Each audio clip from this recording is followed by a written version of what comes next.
একটা কথা বলবো। হ্যাঁ বলো। আপনার এটা তো রামকৃষ্ণ মিশনে এসেছি আমরা, তো আমরা ওনার দর্শনের জন্য এসেছি। ওনার ওনার যে ছবিটা আছে ওটা কার? কোনটা? ওই যে ওখানে এটা? আলো দেওয়া আছে। হ্যাঁ, এটা? এটা যিশু। যিশু। হ্যাঁ, যিশু যখন ছোট তার মার কাছে মেরি তার কোলে রেখেছে, তারপর বড় নিচে সেই ছবিটা।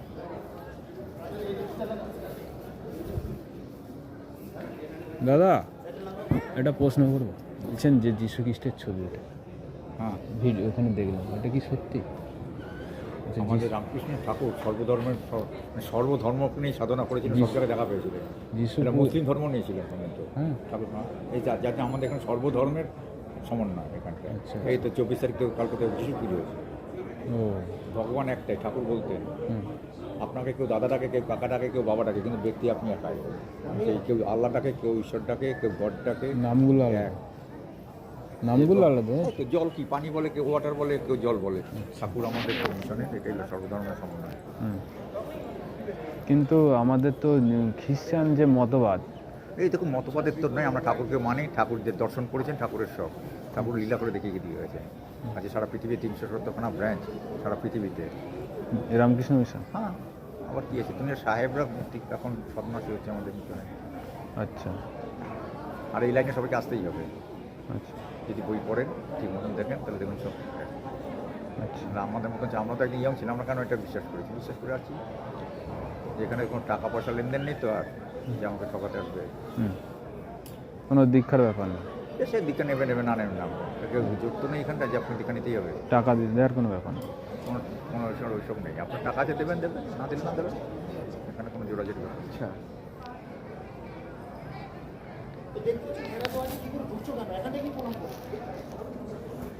কিন্তু আজকে দেখুন আমরা আপনারা যদি দেখুন, আমি এইসব ব্যাপারে আলোচনা করছি, আপনি কোনো মহারাজের সঙ্গে করবেন, এইটা আমাদের সঙ্গে তো আমরা ভক্ত, এখানে আমরা আলোচনার জন্য তার সঙ্গে তো দাঁড়াই না।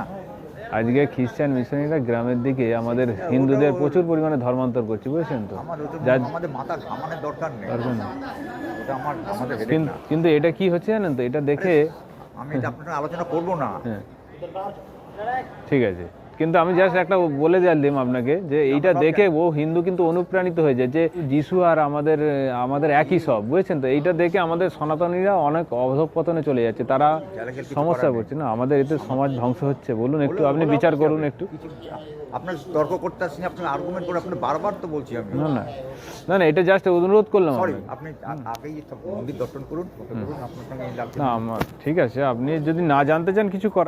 এই ব্যক্তি রামকৃষ্ণের ভক্ত এবং যতমত ততপথে বিশ্বাসী, এবং রামকৃষ্ণদেবের একটি বইয়েতে উল্লেখও আছে ঈশ্বর আল্লাহ গড সব সমান, নামগুলো আলাদা।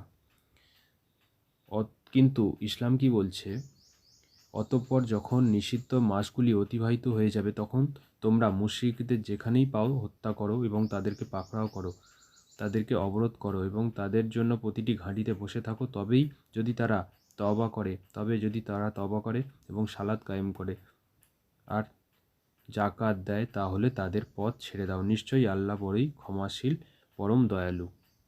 নিষিদ্ধ মাস মানে এখানে কি বলা হয়েছে জানেন? এখানে রমজানের পরকে বলা হয়েছে। বাইবেল কি বলছে দেখুন, তোমাদের মধ্যে যেসব বিজাতীয় দেবদেবীর মূর্তি আছে সেগুলিকে ছুঁড়ে ফেলো এবং তোমাদের হৃদয় ইসরায়েলের ঈশ্বর সদাপ্রভুর কাছে সমর্পণ করো। বন্ধুরা, আপনারা ভালো করে লক্ষ্য করলেন, এই ব্যক্তিরা নিজের দেশ ধর্ম রক্ষার জন্য এদের কোনো মাথা ব্যথা নেই। এরা শুধু নিজের সংগঠন কিভাবে বাড়াতে হয় সেটা ভালো করে জানেন এবং সেইভাবেই কথা বলছেন। ভালো করে লক্ষ্য করুন।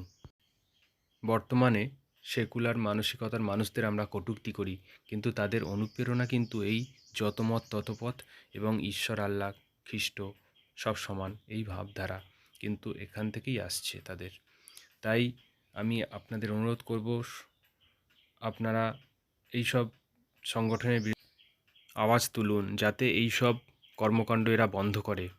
মানুষ যতদিন না সচেতন হচ্ছে এবং প্রতিবাদ করছে, এরা কিন্তু এইভাবেই কাজ চালিয়ে যাবে। এরা ধর্মের নামে অধর্মের কাজ করছে।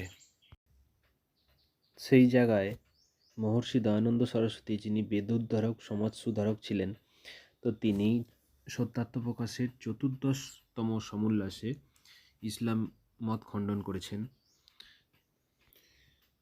এই গ্রন্থে মহর্ষিজি লিখছেন, সকল স্তুতি পরমেশ্বরের জন্য। তিনি পরবর্তীকার অর্থাৎ সমস্ত সংসারের পালনকর্তা। তিনি ক্ষমাকারী এবং দয়ালু।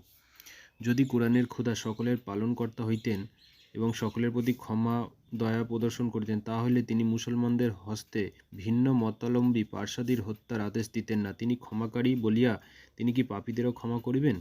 তাহা হইলে কাফিরদের হত্যা করো বলিবেন কেন?